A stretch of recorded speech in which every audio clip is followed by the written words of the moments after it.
Eureka! You found us! Welcome to the CheckOut California radio show, your key to California hospitality. Hosted by Rad Gantos, principal of Rad Gantos and Associates, a hospitality and commercial real estate design firm. And Craig Sullivan, Chief Development Officer of Broughton Hotels, a boutique hotel management company.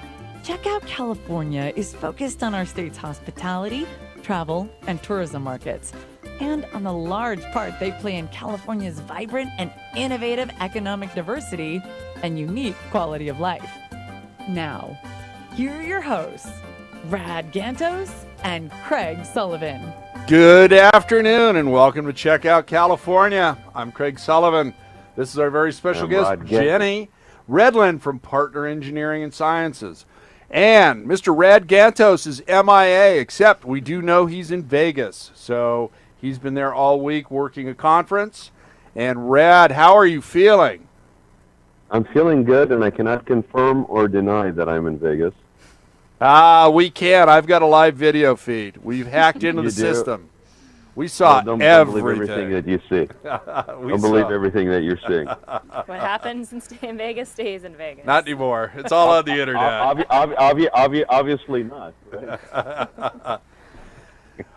So I'm very, very happy to have Jenny Redlin with us. Jenny is one of the partners behind, or principals rather, behind Partner Engineering and Science. And they are a third-party reporting company that works nationally but has a heavy focus here in California in both commercial real estate and the hospitality sector.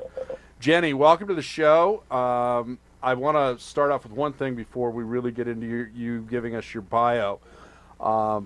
We've had a horrible time in Northern California and Southern California with fires. A very good friend of mine, Sonny Patel, and his family are amongst the victims of the fires up in Northern California. He and his family have lived in a hotel that they've owned for over 20 years, raised their kids in this hotel, and they got burned out. Luckily, everybody was okay. They're safe. They're devastated right now, like so many others up there. And please know that we are all thinking of you, and you are in our prayers. And hopefully a speedy recovery for our fellow Californians in both Northern and Southern California. So now that I've sucked the oxygen out of the room. Before you bring the oxygen back in, I'd like to also reach out. I'm at this conference here in Vegas, and it's a spa industry conference. It's actually the largest spa industry conference that we have, and you could tell the vibe. There's a lot of people that were impacted that are in hospitality in Puerto Rico, in Florida. There's people that I know that I've known for over 20 years who lost their home. It burned down completely to the only thing standing is the chimney stack and the stone frame around the front door in Northern California and Sonoma area, and it's just very tragic. Like you're saying, we know that people will rise. These are high caliber people. They will rise like phoenixes, but it's just I can't even begin to imagine the loss on the personal level, emotional level. So our hearts do go out to them, and definitely keeping them in our prayers. Absolutely. Jenny, would you tell us a little bit about yourself and your company, please? Sure. I was just going to say something about the fires. That some of these stories that you're hearing coming out now. People, treading water in pools while the flames are burning around them, and just I just can't imagine anything more frightening. And we're lucky that so many people were able to escape. Okay. Exactly. Yeah, so on to a lighter note. My name is Jenny Redlin with Partner Engineering and Science, and like Craig said, we are a nationwide environmental engineering and energy consulting firm for commercial real estate, and clearly hospitality is one of the sectors that we service. I personally love the hospitality industry. It's very dynamic. They always have really great projects to work on, and usually in fun places. So. Are you ready for it, Rad? It's in our DNA. I say that every show. It is in our DNA. We need some sort of like sound effect, Paul, when he says that. I don't know where it's just. What like sound does drop the DNA mic. make? Yeah. Well, no, Jenny. It's more like what sound does. There you go, Paul. What sound does Craig make? That's a little dated though. That's kind of gong show. You know, I think you need to talk to Mike or something. No, Okay, not that one. okay. I'll shut up, Paul.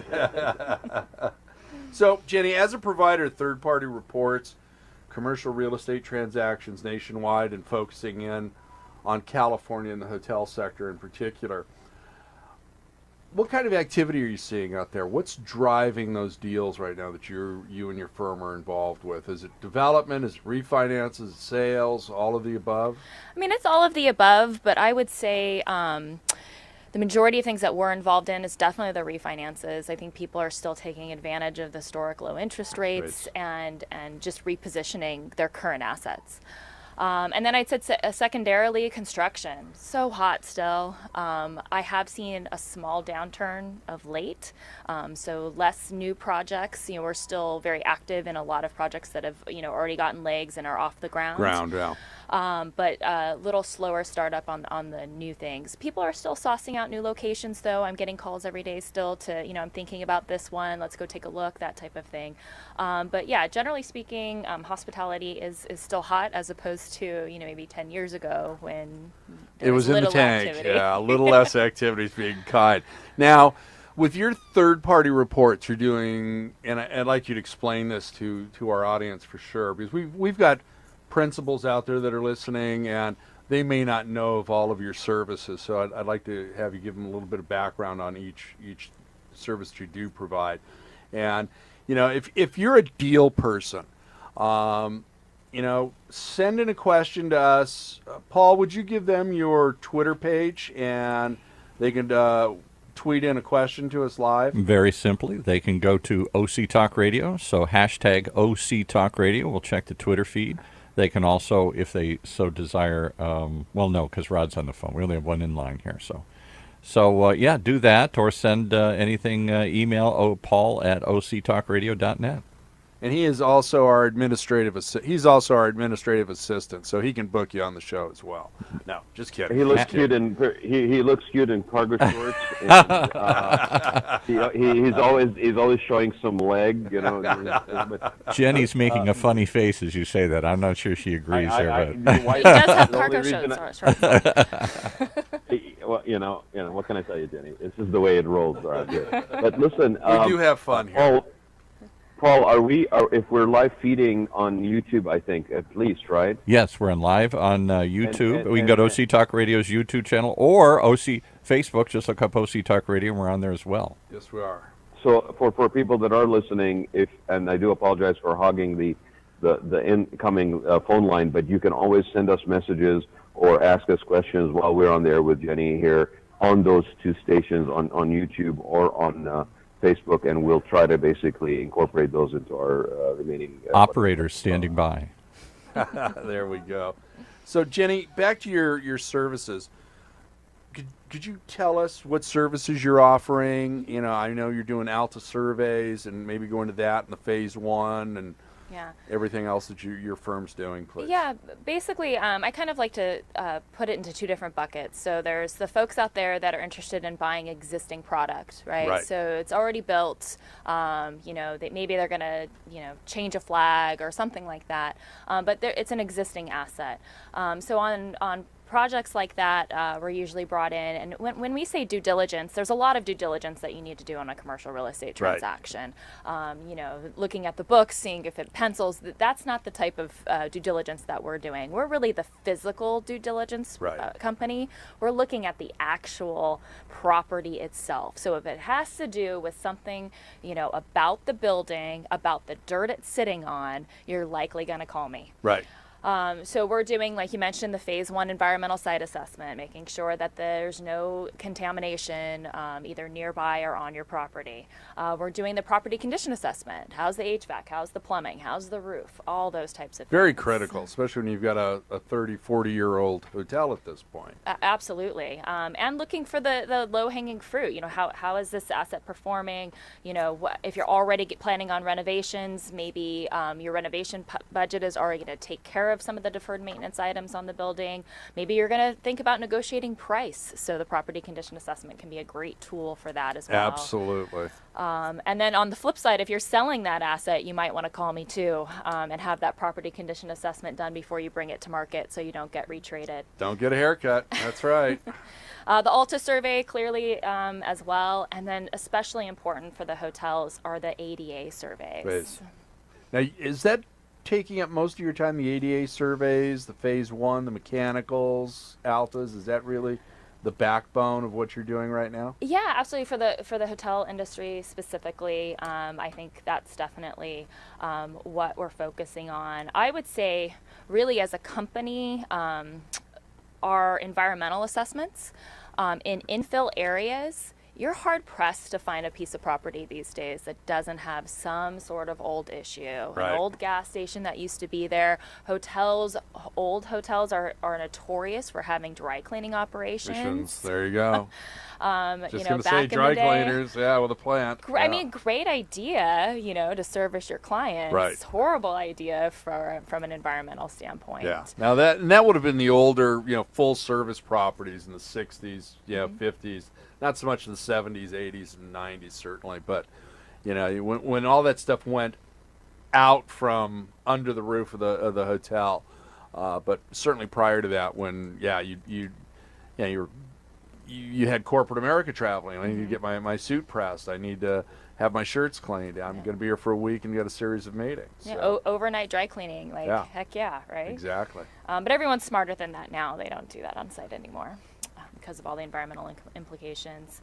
So I would say that's definitely, those are the services that we're providing, existing inventory for sure.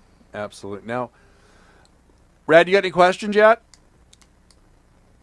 I was going to actually, just for the benefit of the listeners, I know we're talking about this from the prospect of engineering, but we are talking about ADA. It's been in effect since, I think it was Jenny, correct me, was it 1990 when it was first implemented? Oh, now you're putting me on the spot here, Rad. Oh my goodness. Okay, let me take you off the spot. I think that was before her time. At least from the early 90s, and because I remember when I was going to design school. I'm aging myself, but that's another show. Older than dirt. That's a total. Yeah, it is very much the case. But I just wanted to add to our conversation that's happening. This is such a critical thing that you have consultants and experts in the field actually helping you versus people that are just supposedly have some knowledge base. You need people that are qualified to help you with this, because I will tell you there's been a rash of ADA compliancy lawsuits that are not even engineering based when it comes to hotel properties. They're ones that are basically access of website and navigation of website not being accessible in the way it is designed. Yes. So this ADA compliancy thing, we are talking about it today specifically with the expert position from engineering and physical property, but this is no joke. And in many cases, these lawsuits come fast and furious from attorneys that are basically looking to just blanket things. So at the very least, get somebody like Jenny and her firm that are experts in this to protect yourself, at least in your physical environment. But you really, really, really should not be messing around with this if you're a hotel property. Yeah, not at all. And I think that's a great segue, Rad. Thank you. Jenny, why don't you go in a little bit more detail about the ADA surveys and compliance issues and remedies that you're seeing out there right now with the hotels? Yeah, definitely. I think the first and foremost step is know your exposure. you don't know until you know. So have someone out there to take a look, let you know. And even if you don't have the funds to fix it immediately, if it's a large ticket item, you can fix the low-hanging fruit, the super visible things. Maybe signs in the parking lot. Signs in the parking lot. These ADA lawsuits, parking. They just do drive-bys. So the things on the exterior of the property are usually the ones that get flagged first. So exactly, the parking. Yeah. And very easy to restripe a parking spot, that type of thing. Well, and don't you have to hang the sign at 2 different levels? One for a bus and one for a car, or a van and a car? Right, exactly, in different specific areas. I mean, there's all sorts of things, and then you get into the interior of the property and, how high the doorknobs have to be, the different railings, all of those different things really make a difference. Like I said, you can make some of those fixes for very little money. Yeah. And really decrease your exposure. Yeah, a lot of times you could have the hotel engineer take care of that, or you could bring in a Park West general contractors or somebody else into it. So I think you're right. Well, and if I may add also that, we said a minute ago that, it was in effect, let's say it went into effect below 1990s. But there's been actual updates and major updates to the ADA regulations and the American with Disabilities Act over time, including a recent one a few years ago. And so just because you're a property that may have been ADA compliant at the time that it was built, and I see this happening from my interiors perspective, these properties go through PIP projects, property improvement projects, and they basically go in and they start messing around with a few things. And I had a case last week, actually. I talked to Jenny a little bit about it, and for the benefit of the client. And it was like, this is an existing property. It has a food and beverage outlet in it. It's been 15 years. They had a design package that was submitted for renovation that actually did not account for any of the recent updates to the ADA code. And when asked, they said, we thought it was grandfathered in. Oh. It is not grandfathered in. No, not at all. Yeah. Wow. That's the most, I have this conversation. If I hear grandfathered in one more time from one of my clients, they all assume that. And it's like, no, true that a renovation project usually spurs you to update, but that doesn't mean the liability's not there. Exactly. You can still get sued. Yeah, no, it does. And again, I mean, it's a cottage industry down in San Diego. Last time I heard, San Diego was the capital of ADA lawsuits being filed. There's a group of attorneys that's all they do. And I think, being an asset manager, being a lender, I think that's something, and being an owner, that's something that you need to review on a at least a 2-year basis. And Craig, let me just add this. It's funny. I've been hearing this, and I'm sure we all have been hearing this from the early 90s when this ADA code came in. It was like this.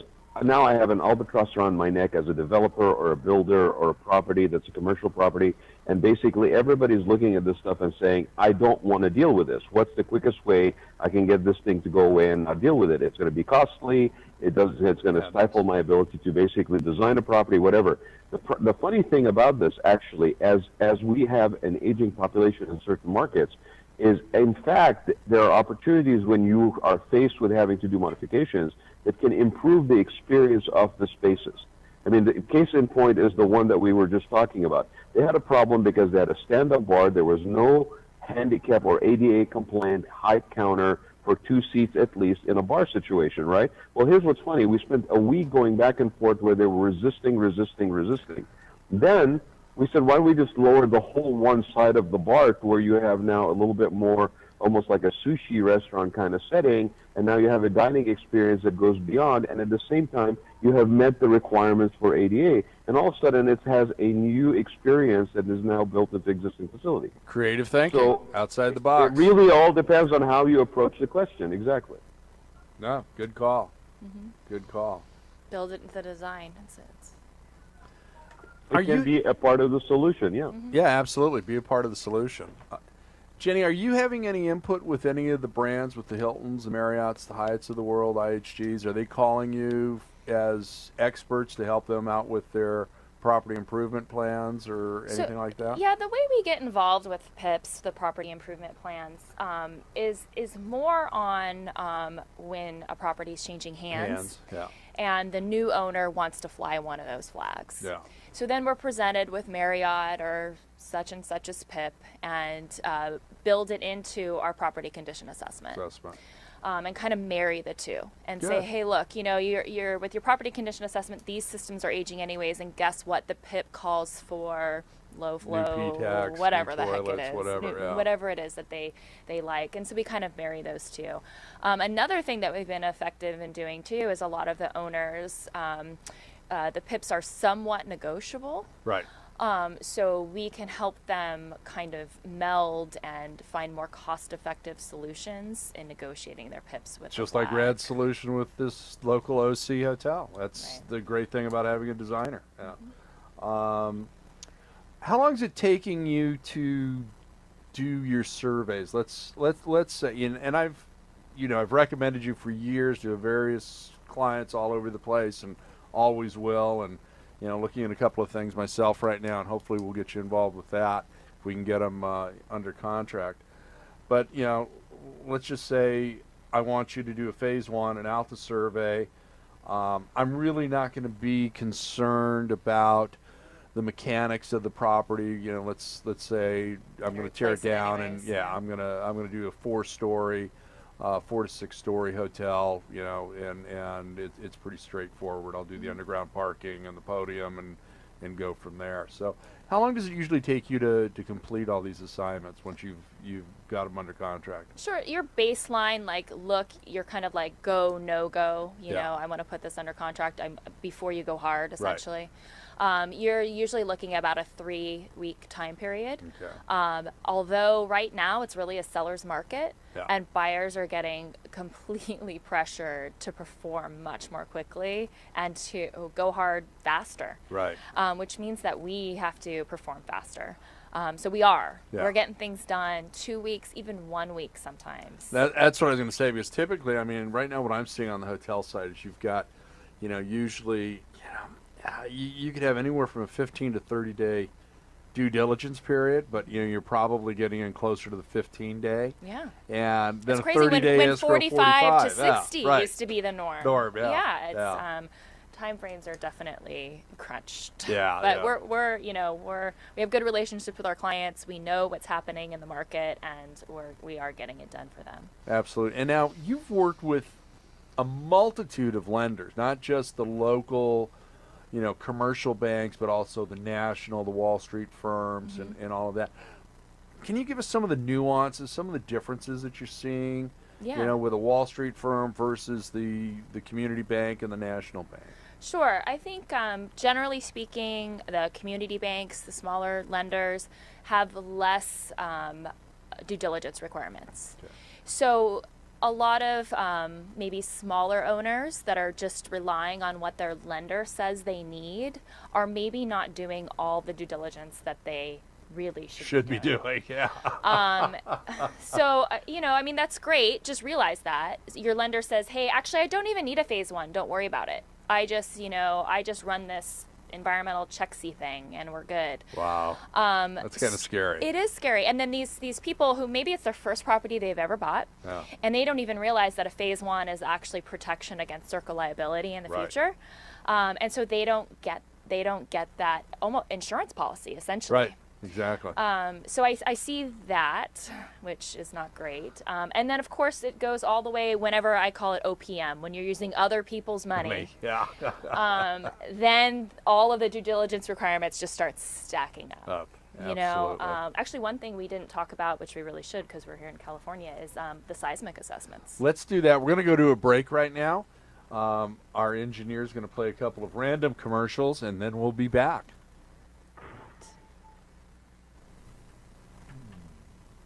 Dead air.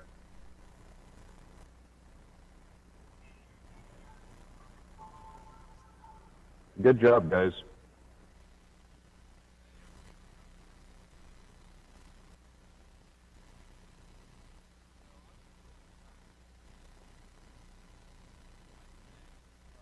Not only my co-host and our guest today, But I'd also like to thank Park West General Contractors for sponsoring today's show. Edward LaCivita and Chris Hostard over there. This is a great commercial and hospitality general contracting firm. They work throughout the western United States. Lots of experience. They've done close to 500,000 square feet of creative office space here in Southern California, and hotel PIPs and repositioning both open and closed assets throughout the western U.S. So I think Paul's just about ready for the commercial. So go to parkwestgc.com and tell Ed and Chris that you heard Craig Sullivan talking about their firm. Thank you. He used to pester me for a walk.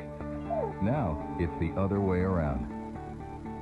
Hoag physicians perform more orthopedic procedures than any other hospital in Orange County. Our orthopedic program, in fact, ranks among the top 5 in the entire country. So whatever it is you live for, you can get back to it sooner. Because as it turns out, the best part of life is simply living it. Hoag for life. Visit us at www.hoag.org. All right, back to the show. Back to the show. Okay. That's fast. That was fast. We just got our headsets off and put them right back on. Okay, Jenny, let's go back to what you were talking about before the break, please. Seismic. And now, earthquakes. I just want to say something real quick on that. Is the city and county of Los Angeles got a tougher seismic requirement than the rest of the state, or are they? So the state same? Has no requirement. Okay. It's city by city. Ah. So San Francisco was the first one to put After out the bridge an and ordinance. The marina area got. Actually, it wasn't even all that long. It was 3 years ago now. Oh, I think. okay. So they put out an ordinance for, and mind you, there's always been laws in place through the building code. Right. So the building code gets updated usually after a major earthquake Right. event, and we go, oh yeah, we thought that would stand up well, and whoops, it didn't. And then they reconfigure things and then issue a new building code. I like that. Whoops, it didn't. Literally after every major earthquake event, a new building code gets comes issued. out. Okay. So, generally speaking, newer buildings are built, to the newer building code and will hopefully sustain an earthquake better than older buildings. But more recently, both San Francisco, Los Angeles, Santa Monica, Oakland, tons and tons of smaller cities are adopting seismic ordinances, which require specific types of buildings to be retrofitted. LA's ordinance is targeting soft story wood frame multifamily. Wow. And there's a ton of that in the San Fernando Valley so and the much. west side. I grew up in the valley. There wasn't an apartment building without a tuck under parking spot. Right. And whoever thought that would fare Right. well in an earthquake event? I mean, they're little poles. Of course it's going to fall down. Yeah. Wow. And then the second thing is the concrete tilt-up buildings, so the very large, industrial spaces, yeah. Warehouses. The roofs just tend to collapse right in. And both of those have building age of dates, so basically pre-80. It's 78 and 79, but basically anything 80 on is not getting affected by the ordinance. Doesn't mean that it won't fall down in an earthquake, but And it doesn't mean that it won't change in the future after the Won't next change in the earthquake. future. There's the oops factor again. But these, people are getting notices in the mail, and it's a big deal. Now, clearly, hotel properties probably are not going to experience a forced retrofit at this point. Right. But because it is such a public space, having a building that will withstand an earthquake event, you can hire an engineer like us to do a study to show you, kind of model how it would fare in an earthquake event. Wow. That's a great idea. Now, you don't see a lot of hotels with tuck under parking, for one. It could have been a little boutique. Bless you, my friend. Sorry, buddy. In West LA, let's say it's been converted to a little boutique hotel. Yeah, that would be possible. Yeah. So what are some of the fixes for this? Sure. They for the tuck under, they have kind of steel framing that they have manufactured for this exact purpose, and they Okay. put it into place. So it's just extra bracing of the buildings. Okay. So reinforcing it. Now, will that So cause Jenny, you to lose any of the parking spaces? Great question. That's always on everyone's mind Yeah. because clearly parking is an issue. Typically not. Okay. You usually lose only a few inches, and typically that's not enough to put a parking spot out of commission. Okay, good. I was going to say, well, if it isn't, all of a sudden that becomes where the bicycles go if you're renting those, or Some the other motorcycle use. parking, something. But, Yeah. yeah, But I then, mean, parking affects zoning, affects, Yeah. I mean, it's a big problem. absolutely. Can be. What about fire regulations? I mean, especially with the recent fires. As far as like ordinances and whatnot, Yeah, honestly, do you, the fire regulations are from the building code perspective. That big London fire that Right. we had afterwards, like everyone was like, "Oh my goodness, how did that even happen? How yeah. could they possibly not have sprinkler systems and all those types of Right. things?" So I would say, there was a lot of discussion around that, and do we have it here? And the answer, generally speaking, is yes. Yes. Clearly, the older it is, the less of a chance. There are checks on these sorts of things, so they've probably been caught and forced to upgrade. So typically speaking, you should be okay. Right. But fire life safety, that is one of the assessments we do along with our PCA. We're looking at that type of thing. As you should be. I mean, not only for the ownership perspective, but the brand perspective. Marriott's got the toughest. It's module 13, I think, out of their PIP. Fire life safety is the most stringent in the industry, as it should be. They go well beyond city ordinances in many cases. You've also got this case where you've got some buildings that were converted, and it's the owners, it's the brands, lenders have got to be driving that, the insurance carriers.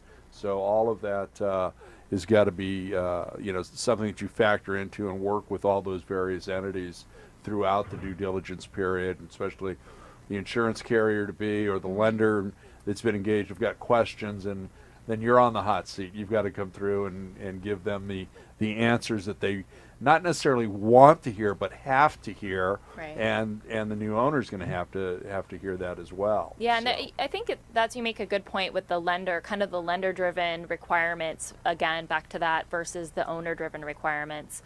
A lot of times the lenders will have specific things that they want to key in on that you as an owner either don't care as much about or should care more about than your lender does. Yeah. So just be aware of that. Again, just because whatever your lender wants should not necessarily drive what due diligence package you should be getting, and you should not necessarily share all of your information with your lender. There you go. Paul's got a question for you, Jenny. Yeah, one of them, we had a tweet that came in, and I think it was in response to what Craig just said about the chain exceeding local regulations. The point that, and I've heard Rod talk about this a lot through the years. Why is it everybody's trying to do the minimum?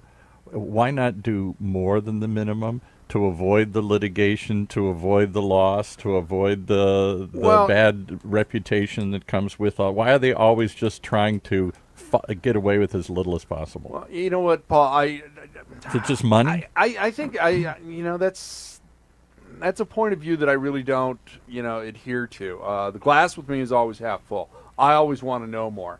I appreciate that Marriott does have such a stringent fire life safety protocol. That's probably one of many reasons that help them grow worldwide. I think basically everybody does want to do the right thing. Now, do you have a scenario where corporations and that always getting back to the shareholder and the profits come into conflict with doing the right thing? Yeah, that does happen, unfortunately. But I think I think the insurance carriers, the lenders, the owners that you're seeing today, especially out of corporate America, and these private LLCs like I'm part of, we take that very, very seriously, a lot more so than you saw 20 years ago, certainly 15 years ago. That fire in London, the fire in Vegas a number of years ago. We had a fire in Long Beach a few years ago in a high-rise apartment or condo tower on Ocean Avenue. in between Pine Avenue, but closer to 2nd Street, where you lost a few floors there. And, that horrible fire in Oakland, was it last year, where they took a warehouse and basically converted it into illegal housing. So, you're unfortunately always going to have some that try and skirt safety. I think it's deplorable. I think it's absolutely horrible. But you've also got companies, Disney, globally. They're at all their theme parks. Their safety and everything is paramount. Cleanliness is another thing.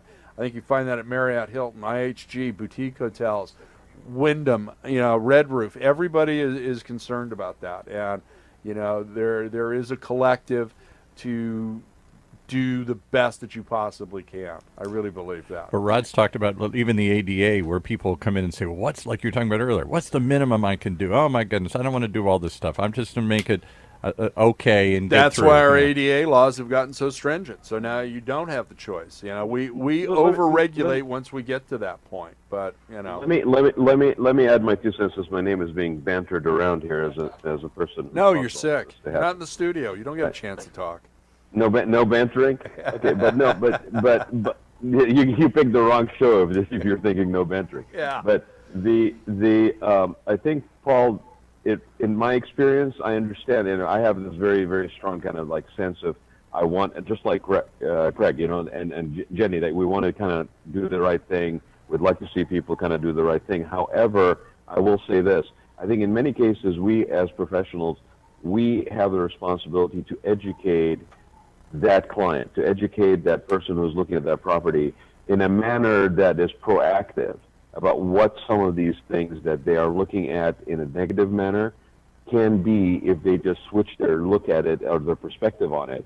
And in some cases, it actually could make a property that's underperforming change dramatically, but they're just not looking at it that way. So I think our responsibility sometimes is to tell that client something that may be difficult to tell them, but that is why they are hiring us. Exactly. And I think that's what differentiates certain consultants from others, is that we are willing to put that relationship we have with that client at risk temporarily for what is in their best interest. In their best interest. Jenny and I are both shaking our heads yes, so I don't know if you can see that on the Facebook Live or YouTube. I can. I thought you guys were having but there must be having a little seismic tremor or something.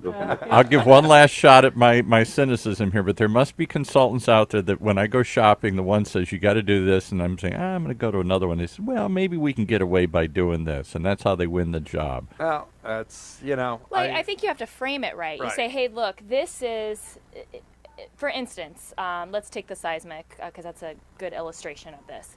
So the ordinance says that you have to do, you have to strengthen it, let's say, every third opening, right? Okay. So the ordinance is really out there to protect life and safety. So LA City is saying, look, we just want to make sure that our citizens can walk away out of that building. Right. So that's great. And if you just don't want to get penalized by the city if you don't do the ordinance, then I can design this retrofit for that purpose. However, you also are an owner of this asset that you want to be able to rent out after a big earthquake event. Absolutely. Right. Keep your cash flow going. So I'm still appealing to them as owners, not just, hey, let's spend money just to spend money. But you want this, you want your ROI still coming in the door. Yeah. So really, if I can retrofit this, spend a little more money, make this even safer for your tenants, and preserve collateral. And part of the checks and balances are also going to be your insurance carrier and your lender. Right. Yeah, maybe your insurance will go down. Right. It'll be easier to get a loan. All Not those violation of your loan covenants of the existing loan because you haven't adhered to life safety or health safety codes. So, yeah, good points, Jenny. Thank you.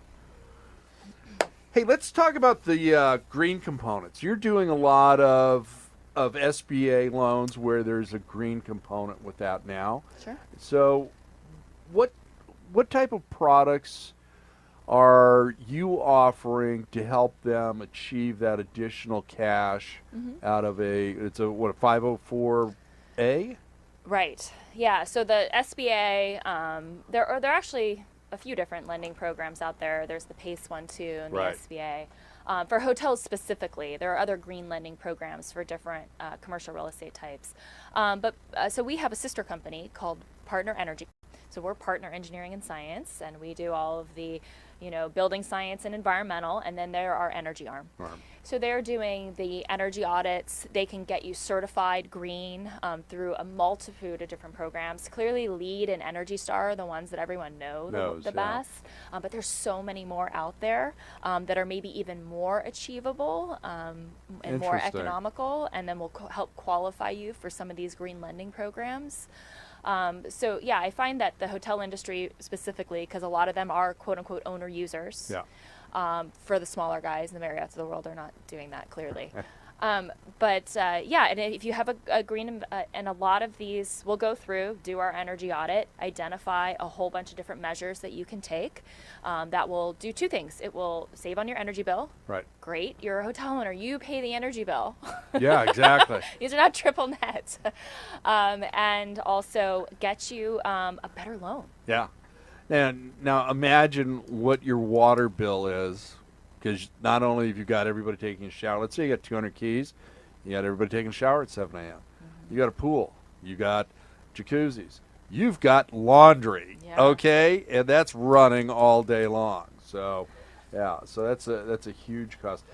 Hey, Rad, on some of your designs, are you now factoring in the green components for your spas and other design assignments you're working on right now?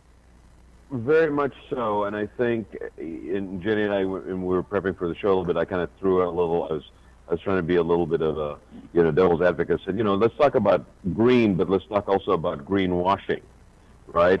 And that wasn't using a biodegradable detergent. That was cases where people are basically telling you to do certain things that, at face value, may look like you're being environmentally sensitive, but again, you aren't really. And that's where you need that expertise and that skilled professional to help you, especially if you're going for lead, because there's so much out there, language-wise, about green. And I see it a lot, especially when it comes to like spa projects, for example, or wellness centers, because now everybody's saying everything from what is on my skin to what I use in there to what I touch, and they're being sold a bill of goods in some cases. However, we're putting more and more emphasis on genuine and authentic ways of implementing green, because not only is it good for the environment, all that stuff that we talk about, it also has a strong market and brand positioning value. And so it differentiates properties from others. And if they can then tie in like their programming and their, in the case of spas, their treatment offerings or their wellness programs or whatever, to where they are environmentally sensitive, they are green, and then they give back to the local community, then you got this very integrated brand that lives the words that it says it stands for. Or is that just monetizing something, another aspect of the hotel? Well, I mean, again, I'm not being cynical. I'm just, it's... No. I absolutely agree with you. I mean, and I am cynical, but not on this. I think it's a smart thing to do. It kind of goes back to sort of similar situation we talked about with this particular bar situation in ADA.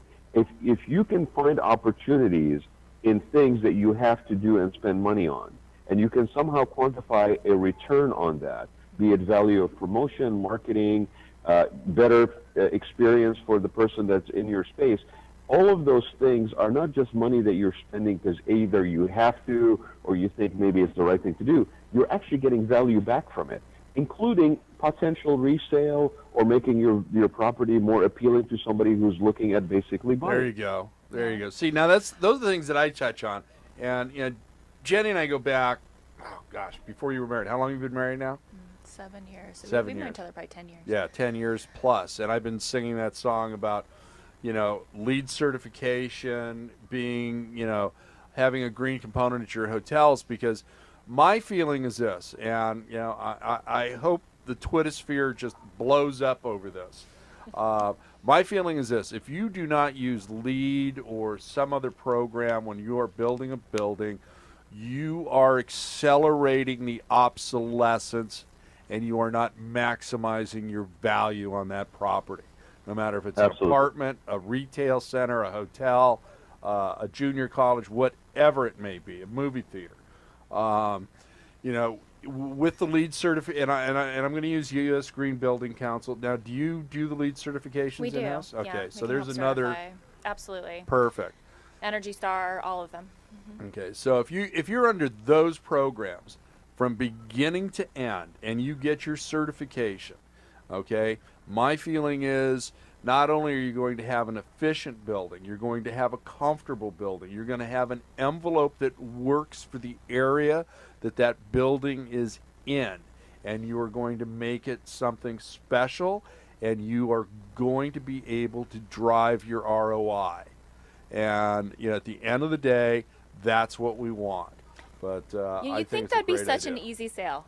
You know, think? so we started Partner Energy probably 7 years ago. Yeah.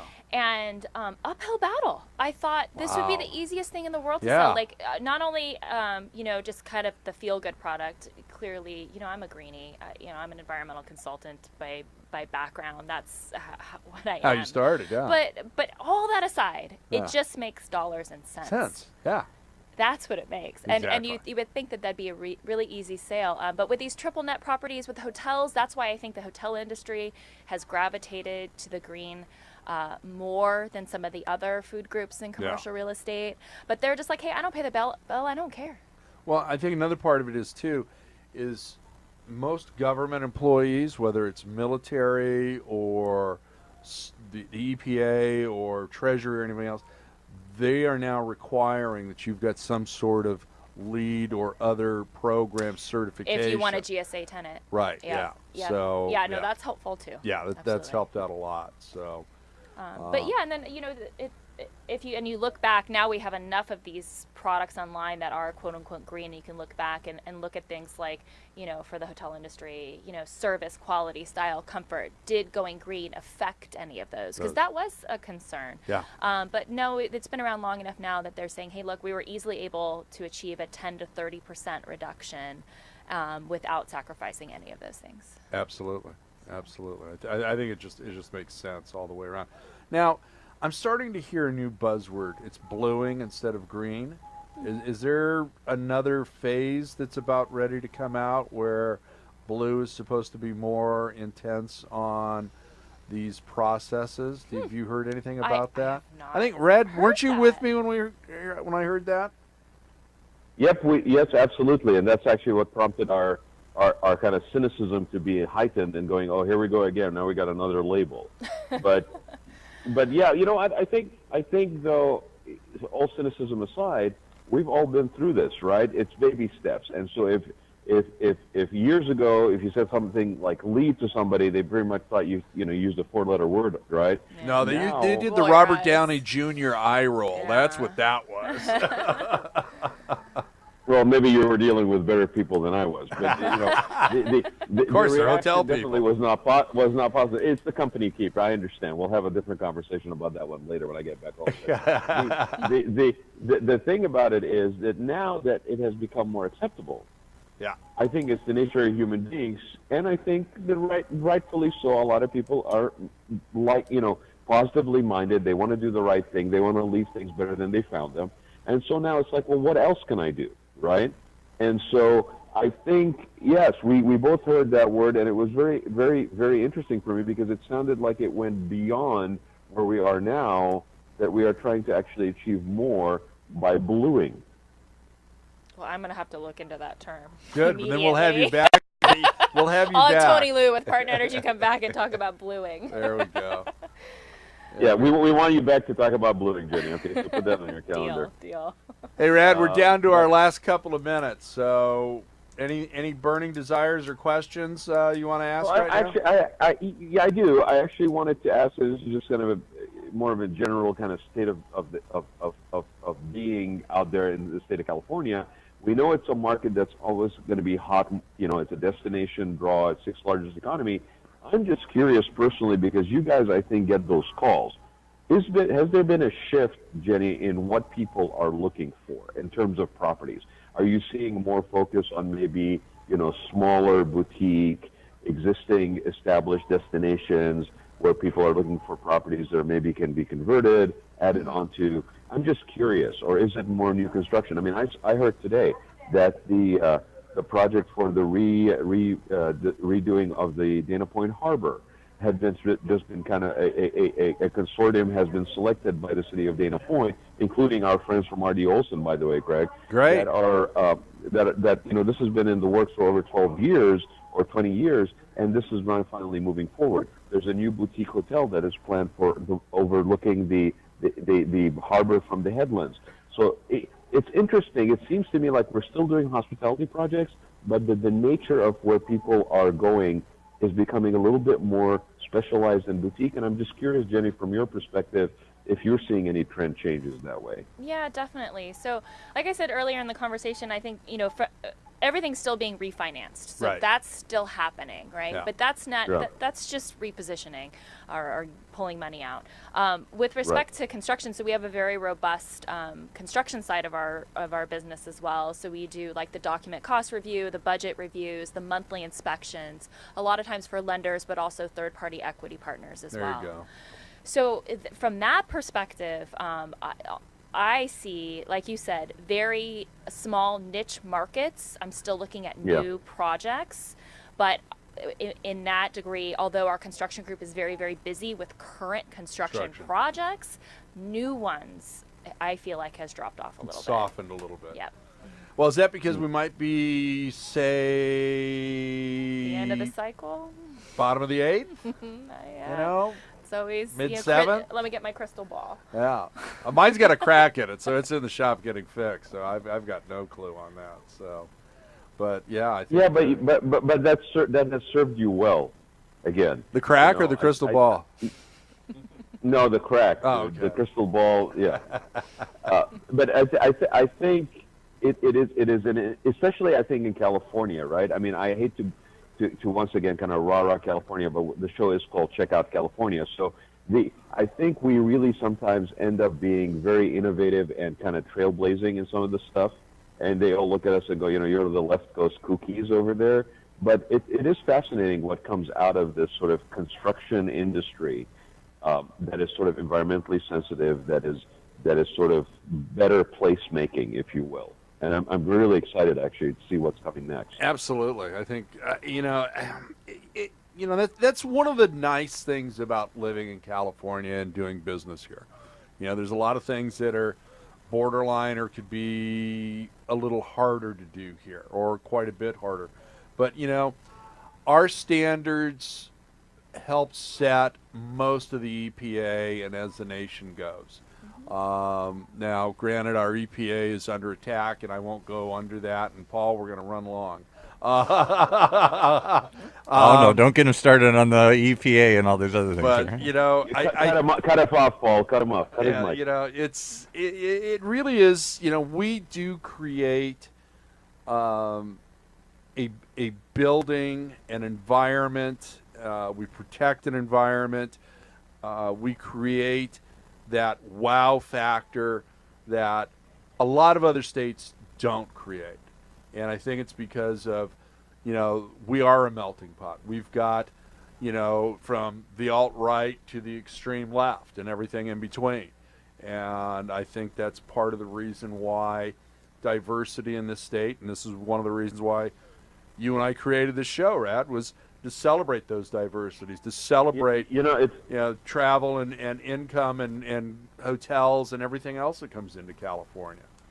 It's fascinating, Greg. I mean, we did set it up for that, and there's so many layers to this that are not, and we're just looking at one state, right? Right. There's so many layers, even when we've touched on this with some previous guests, that even depending on where you are in the state of California, the dynamics are different. Oh, they change dramatically.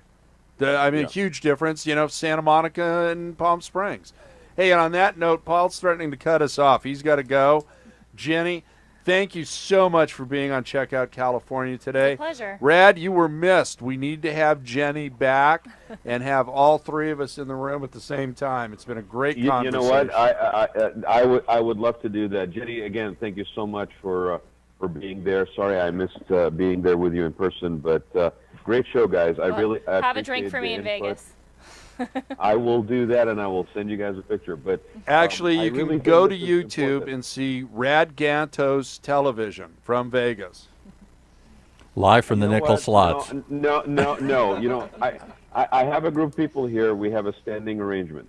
When we show up in Vegas, there's a box with a lock on it. We put our cell phones in there, and we lock the box. And we only get it back as we are leaving town. So, safe. Yeah, but it's all those security cameras. They gotcha.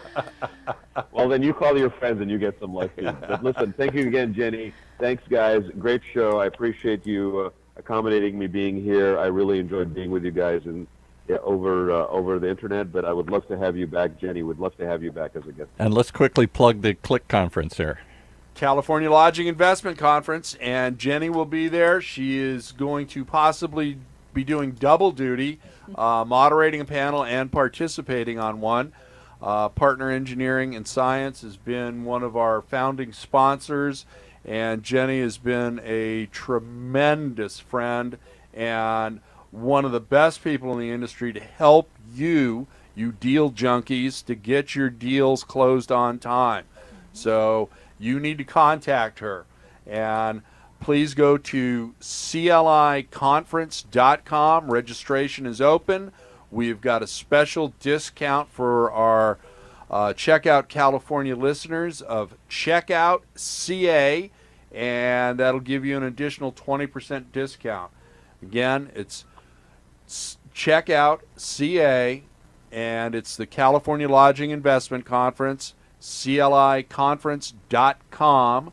You can register, see the agenda, and we will see you there in March. And Jenny, how do we reach you? Oh, let's see. Email is best. Jenny at partneresi for Engineering Science Incorporated.com. And did we do a shout out to Park West here yet? We did, but let's do another one. Park West General Contractor, specializing in commercial real estate and hospitality practices throughout the Western U.S. Make sure you call Big Ed La Civita and Chris Hostert. Okay. Thanks, everybody. I got. Uh-oh, we cut off Rad.